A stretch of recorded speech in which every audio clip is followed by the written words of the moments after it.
Vincenzo Sabellico, coordinatore del progetto School Experience e Giffoni Movie Days Sandona di Piave, presentazione quest'oggi nello spazio fieristico dedicata ai nuovi progetti che coinvolgeranno le scuole. Uno nuovo, uno che si ripropone per la terza edizione nel 2020. Cosa prevedono queste due iniziative? La prima di queste due iniziative, lo School Experience Festival, partirà ad ottobre, interesserà in particolare le scuole primarie per quanto riguarda la tappa sandonatese, perché il progetto si articola poi su 4 tappe fondamentalmente.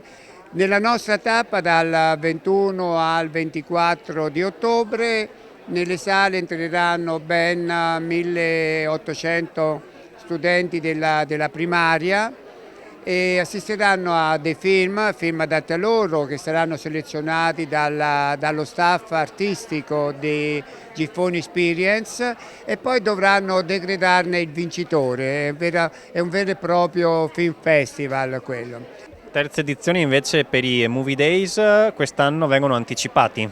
Sì, i Movie Days di quest'anno, cioè le giornate del cinema, vengono anticipate a marzo per motivo di calendario scolastico, quindi cercando di farlo in un periodo in cui andasse bene anche a tutte le scuole che partecipano. La caratteristica di questo progetto è che interessa quasi tutti gli istituti scolastici sandonatese. Questo non è un film festival, quindi qui è un'occasione per i ragazzi per discutere del loro universo, del loro mondo e di tutto ciò che li circonda. Sì, io credo che l'esperienza di Giffoni sia una delle cose più belle capitate a Sandonà in questi ultimi anni, per diversi motivi. Intanto perché hanno consentito alle scuole di avere un progetto comune, di condividere, di dialogare tra loro. L'amministrazione sostiene questo progetto perché ritiene che lo strumento del cinema, soprattutto dove magari c'è la possibilità di vedere un film bello e ben fatto, abbia un potere e una potenza infinita, spesso più educativa, e lo dico purtroppo frustrando molti docenti,